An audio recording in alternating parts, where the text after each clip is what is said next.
Saya punya pertanyaan yang mungkin sama dengan apa yang kawan-kawan pikirkan. Jika pemerintah bisa mencetak uang, lalu kenapa pemerintah memungut pajak dari warganya? Dan mengapa pula pemerintah bisa kehabisan uang untuk membiayai pembangunan? Apakah benar negara tidak bisa defisit atau merugi? Semua itu terjawab dalam buku The Deficit Myth, Modern Monetary Theory and How to Build a Better Economy, karangan Stephanie Kelton. Tapi saran saya, Anda harus hati-hati.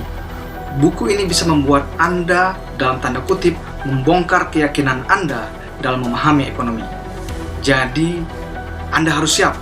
Jika takut berubah keyakinan dalam memandang pemerintah, negara, dan uang, sebaiknya segera stop tayangan ini. Karena semua yang kita pikirkan selama ini tentang ekonomi, hutang, inflasi, dan pajak adalah keliru. Assalamualaikum warahmatullahi wabarakatuh. Saya Fahmi Yunus. Kali ini akan membahas tentang buku menarik yang berjudul The Deficit Myth, Modern Monetary Theory and How to Build a Better Economy, atau mitos tentang defisit, yang menjelaskan tentang teori moneter modern atau MMT dan bagaimana menciptakan perekonomian yang lebih baik. Buku ini sangat penting bagi para pembuat kebijakan publik atau pemerintah dalam merumuskan strategi ekonomi dan politiknya. Menurut saya, para akademisi dan juga mahasiswa atau siapa saja yang tertarik dengan ilmu ekonomi wajib baca buku ini. Karena Kelton membahas mazhab dalam ekonomi makro yang saya yakin bisa memberikan warna baru dan pencerahan. Jika benar, bagaimana cara kerjanya? Buku setebal 325 halaman ini dikemas oleh Stephanie Kelton dalam bahasa yang sangat menarik dan relatif mudah dipahami bagi orang-orang yang bukan berasal dari background pendidikan ekonomi sekalipun. Jadi begini kawan-kawan, seperti halnya Nicolaus Copernicus yang membawa terobosan tentang teori matahari sebagai pusat tata surya yang telah menjungkir balikan teori sebelumnya bahwa bumi adalah pusat tata surya.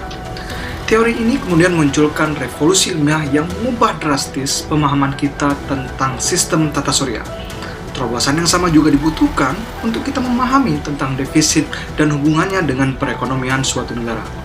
Sama seperti pemahaman dahulu sebelum teori Kopernikus, bahwa bumi adalah pusat tata surya. Nah, dalam sistem ekonomi, taxpayer atau para pembayar pajak dalam pandangan konvensional adalah pusat dari sistem tata surya moneter, karena adanya pemahaman bahwa pemerintah tidak punya uang sendiri. Jadi, pemerintah atau negara akan punya dana dan uang jika sudah mendapatkan uang dari pajak yang dipungut dari warga atau masyarakat seperti kita. Itu pemahaman lama yang coba dibongkar oleh teori moneter modern ini. Nah, teori ini menjelaskan bahwa pemerintah federal merupakan pihak yang bisa mengeluarkan atau mencetak mata uang dan mampu membiayai semua pengeluaran pemerintah. Artinya, pajak bukanlah segalanya bagi pemerintah. Pajak mempunyai peranan lain, yaitu sebagai pengendali inflasi. Sekali lagi, pajak bukan untuk spending atau belanja untuk membiayai pembangunan, tetapi pemerintahlah yang mendanai semua itu melalui uang yang mereka cetak sendiri. Secara yakin dan gamblang, Kelton bilang, gagasan bahwa pajak bertujuan untuk membayar pengeluaran pemerintah adalah khayalan belaka. It's pure fantasy, katanya. Lantas, pajak itu untuk apa? Menurut Kelton, pajak bukanlah untuk membiayai pembangunan, tapi pajak bertujuan untuk mengelola atau mengurangi inflasi. Ini adalah salah satu ide terbesar dari MMT ini. Sebelum kita lebih jauh membahas tentang isi buku ini, kawan-kawan pasti penasaran, siapakah Stephanie Kelton ini? Jadi, Stephanie Kelton adalah profesor atau akademisi di bidang kebijakan publik dan ekonomi pada Stony Brook University, Amerika Serikat. Profesor Kelton juga pernah menjabat sebagai penasehat ekonomi senior bagi Senator Bernie Sanders di tahun 2016 dan juga penasehat kampanyenya pada calon presiden di tahun 2020 ini. Ia juga termasuk pernah menjabat sebagai ekonom kepala pada Komite Anggaran Senat di tahun 2015 sampai tahun 2016. Saat ini, Kelton termasuk beberapa orang ekonom pendukung dan pionir dari teori moneter modern atau MMT bersama para ekonom lainnya. Kawan-kawan, sebelum kita bahas lebih detail tentang MMT, kita juga perlu melihat ke belakang. Siapa bapak atau founding father dari teori ini? Adalah Warren Mosler. Ia adalah seorang investor Wall Street dan juga pengusaha yang menggagas kelahiran teori ini. Pada tahun 1997, Mosler bertemu dengan Kelton dan memberikan buku karangan Mosler kepada Kelton yang berjudul Soft Currency Economics. Saat itu, Kelton masih menyelesaikan studi PhD-nya. Mosler menjelaskan bahwa US dollar adalah public monopoly, di mana hanya pemerintah Amerika lah yang menjadi satu-satunya sumber dolar tersebut. Jadi sangat konyol jika kita berpikir kalau pemerintah Amerika membutuhkan uang dari rakyatnya, karena pemerintahlah sumber uang dan tempat di mana uang itu dibuat. Ia menegaskan bahwa pemerintah tidak butuh dolar, tapi mereka butuh yang lainnya. Lantas, apa yang diinginkan oleh pemerintah Amerika? Mosler memaparkan bahwa pajak yang ditujukan bukan agar pemerintah mendapatkan uang, tapi pajak bertujuan agar rakyat mau bekerja dan memproduksi barang-barang atau jasa kepada pemerintah. Misalnya, peralatan militer, sistem peradilan, taman untuk publik, rumah sakit, jalan, jembatan, dan barang-barang lainnya. Nah, supaya orang-orang mau melakukan pekerjaan itu, maka pemerintah memberlakukan pajak, fee, denda, atau kewajiban-kewajiban lainnya.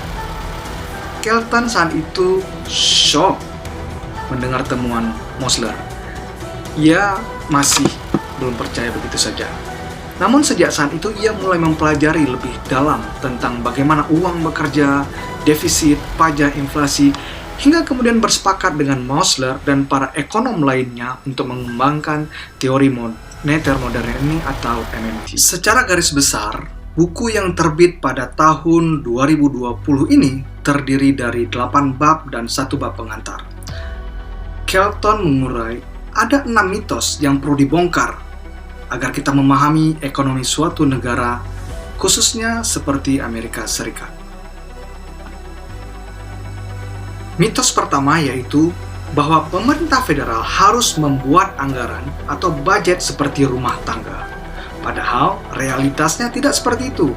Pemerintah federal tidaklah sama seperti rumah tangga, karena pemerintah bisa mengeluarkan atau membuat mata uang yang dibelanjakannya.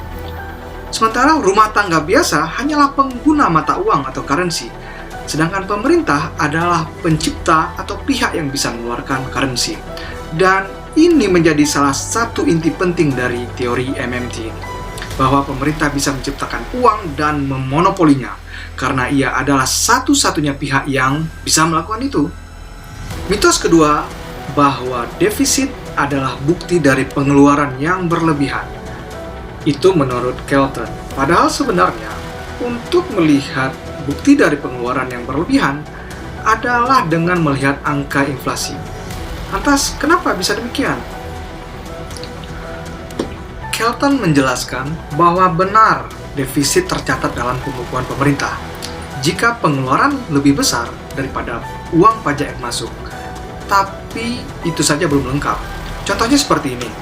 Seandainya pemerintah membelanjakan atau menghabiskan 100 US dollar untuk ekonomi, namun hanya mengumpulkan 90 dolar dalam bentuk pajak, maka selisih 10 dolar disebut sebagai defisit pemerintah. Tapi sebenarnya ada cara lain untuk melihat perbedaannya. Defisit paman Sam ternyata bisa menciptakan surplus bagi pihak lain. Oleh karena minus 10 dolar pihak pemerintah selalu menjadi plus 10 dolar terhadap bagian lain ekonomi. Selama ini para pembuat kebijakan hanya melihat dari satu sudut pandang saja, yaitu melihat defisit budget dari segi pemerintah. Tapi mereka lupa melihat surplus di pihak lain. Di sisi lain, menurutnya, budget pemerintah tidak seharusnya berimbang. Namun, yang lebih penting dan yang harus berimbang adalah perekonomian suatu negara. Mitos nomor 3, bahwa defisit akan membebani generasi yang akan datang. Kelton bilang bahwa politisi sangat senang menggunakan kalimat ini. bahwa dengan tingginya defisit akan menjadi beban dan akan diwariskan kepada anak cucu kita nantinya. Salah satu orang yang paling senang menggunakan kalimat atau mitos ini adalah mantan Presiden Amerika Serikat Ronald Reagan. Memang secara retorika, kalimat ini terkesan sangat kuat kekuatannya, tapi tidak jika dilihat dari logika ekonomi. Kelton bilang, sejarah membuktikan bahwa pada periode setelah Perang Dunia Kedua, rasio nasional hutang terhadap Gross Domestic Product atau GDP mencapai angka tertinggi, yaitu sebesar 120%. Namun, pada periode yang bersamaan tersebut, golongan kaum kelas menengah atau middle class di Amerika mulai terbentuk. Pendapatan rata-rata keluarga meningkat, dan generasi selanjutnya atau anak cucu mereka menikmati standar hidup yang lebih tinggi tanpa adanya beban dari pajak yang lebih tinggi. Maka realitanya bahwa defisit pemerintah ternyata tidak menjadikan beban keuangan bagi generasi di masa yang akan datang. Meningkatnya defisit tidak membuat generasi Amerika Serikat yang akan datang menjadi lebih miskin. Dan mengurangi defisit justru tidak membuat mereka bertambah kaya. Lantas bagaimana suatu negara jika tanpa hutang? Kelton mengurai, Amerika Serikat pernah mengalami masa tersebut di tahun 1835, di saat Andrew Jackson menjabat sebagai presiden. Dan itu adalah masa pertama kalinya dalam sejarah Amerika membayar semua hutang publiknya. Butuh waktu lebih dari 1 dekade untuk menuntaskan hutang tersebut di saat kondisi keuangan Amerika mengalami surplus di tahun 1823 hingga 1836. Dan pada tahun 1835, Amerika Serikat bebas hutang. Dan ternyata ini menjadi jalan bagi salah satu penurunan ekonomi terburuk yang pernah Amerika Serikat alami. Kelton dalam bukunya tersebut memaparkan bahwa setiap saat pemerintah mengurangi hutang nasionalnya, maka ekonomi juga akan mengalami penurunan atau depresi. Nah, di era modern, hal yang sama hampir sempat terjadi pada periode 1998 hingga 2001, saat Presiden Bill Clinton menjabat sebagai presiden. Para petinggi Demokrat sangat bangga dan merayakan era surplus fiskalnya. Saat itu, pihak Gedung Putih akan memberitakan laporan ekonomi tahunan presiden. Namun ada beberapa bagian dari laporan tersebut yang dirahasiakan. Berdasarkan temuan dari National Public Radio di rubrik Planet Money, ternyata saat itu ada laporan pemerintah bahwa negara berpotensi berada dalam keadaan krisis. Secara sederhana, jika Amerika memang tidak ada hutang, maka tidak ada lagi surat obligasi. Karena pemerintah Amerika Serikat meminjam uang dengan menjual obligasi. Jadi, berakhirnya hutang akan berkonsekuensi pada berakhirnya obligasi negara juga. Hal ini yang ditakutkan akan berpotensi menjadi krisis ekonomi, karena pemerintah Amerika Serikat sudah menerbitkan obligasi sejak lama dan terlihat aman-aman saja. Bahkan dunia atau negara-negara lain juga bergantung pada mereka. Dengan kata lain, obligasi negara Amerika Serikat menjadi pilar penting bagi perekonomian global. Mitos yang keempat, bahwasanya defisit adalah berbahaya karena dapat menghambat investasi swasta dan mengganggu pertumbuhan ekonomi dalam jangka panjang. Menurut Kelton, mitos ini sebagian besar beredar di antara para ekonom mainstream yang seharusnya paham lebih baik tentang defisit. Realitasnya adalah defisit fiskal ternyata mampu meningkatkan kesejahteraan kita dan tabungan kolektif. Salah seorang yang menginspirasi tentang keseimbangan dalam defisit adalah Wayne Godley, seorang ekonom berkebangsaan Inggris. Godley menjelaskan bahwa defisit di sisi pemerintah sama dengan surplus pada non-pemerintah. Secara sederhana begini, terjemahan dari pemikiran Godley yang diumpamakan seperti 2 ember. Misalnya, pemerintah melakukan belanja atau spending sebesar 100 US dollar untuk membeli kendaraan baru bagi iring-irangan kepresidenan. Maka kendaraan tersebut akan diproduksi oleh tenaga kerja dan perusahaan di luar atau non-pemerintah. Setiap dolar yang dibelanjakan harus menuju ke suatu tempat, dan hanya ada satu tempat di mana uang dolar tersebut menuju, yaitu ember non-pemerintah. Kemudian kita asumsikan, kita secara bersama membayar, misalkan pajak sebesar 90 US dollar kepada pemerintah. Maka dapat kita lihat pada gambar berikut, bagaimana pemerintah mengalami defisit fiskal dan akan tercatat minus 10 dolar dalam laporan anggaran tahunan pemerintah tersebut. Tapi tunggu dulu. Defisit dari pemerintah ternyata menjadi surplus bagi kita atau pihak non-pemerintah. Jika kita ikuti alur gambarnya, maka uang 100 US dollar tersebut menuju ember kita, lalu 90 US dollar kembali dalam bentuk pajak. Maka tinggallah atau tersisa 10 dolar di ember kita. Jadi dapat disimpulkan, setiap defisit fiskal membuat kontribusi finansial bagi ember non-pemerintah. Mitos nomor 5, bahwa defisit menjadikan Amerika Serikat bergantung pada pihak asing. Mitos ini membuat kita percaya bahwa negara-negara seperti China dan Jepang mempunyai pengaruh yang besar kepada Amerika Serikat karena Amerika banyak berhutang kepada negara-negara tersebut. Bagi Kelton, ini adalah fiksi yang diciptakan oleh para politisi, baik sengaja atau tidak sengaja, sebagai suatu alasan untuk mengabaikan program sosial yang membutuhkan dana yang sangat besar. Selain itu, kunci untuk memahami MMT ini adalah dengan kedaulatan moneter. Negara-negara maju seperti Amerika Serikat, Inggris, Jepang, atau China sudah memiliki kedaulatan moneter yang kuat. Lantas, bagaimana dengan konteks Indonesia? Secara khusus, Kelton memang tidak menyebut Indonesia, tapi Indonesia memiliki kesamaan atau ciri-ciri dengan negara-negara berkembang lainnya seperti Brazil atau India, yang boleh dikatakan belum memiliki kedaulatan penuh atas moneter atau mata uangnya. Saya rasa Indonesia masih perlu berproses untuk menuju ke sana, karena Indonesia masih memiliki ketergantungan terhadap US dollar dalam jumlah yang besar, yang artinya belum memiliki kedaulatan moneter yang kuat. Salah satu penyebabnya menurut Kelton adalah karena kontribusi dari lembaga-lembaga keuangan internasional seperti IMF, World Bank, dan WTO. Kelton mengkritisi lembaga-lembaga tersebut yang cenderung merekomendasikan paket-paket keuangan bagi negara-negara yang diterpa oleh krisis ekonomi, seperti pemotongan secara drastis belanja pemerintah atau penghematan besar-besaran, serta kebijakan uang ketat, misalnya dengan memberlakukan suku bunga yang sangat tinggi agar nilai mata uangnya bisa kembali pulih dan untuk memikat para investor. Lembaga-lembaga tersebut juga menawarkan agar negara-negara yang sedang berkembang mengacu mata uangnya kepada mata uang yang lebih kuat seperti euro, US dollar, atau yuan.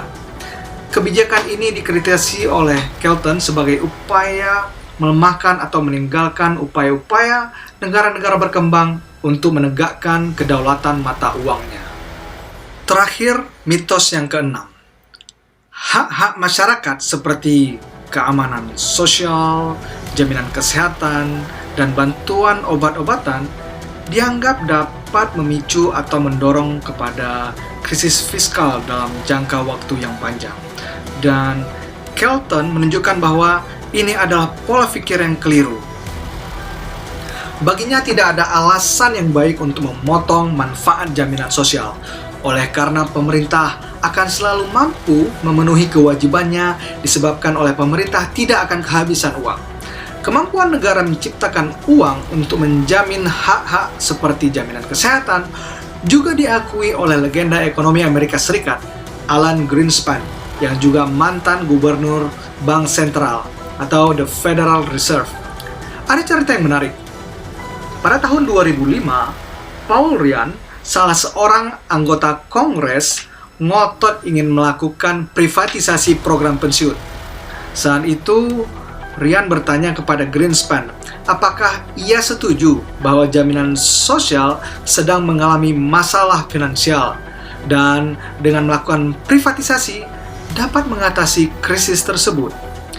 Greenspan lantas dengan lantang menentang premis Ryan tersebut dan menjawab bahwa tidak ada yang mampu mencegah pemerintah federal untuk menciptakan uang sebanyak yang mereka inginkan dan membayarkannya kepada orang lain.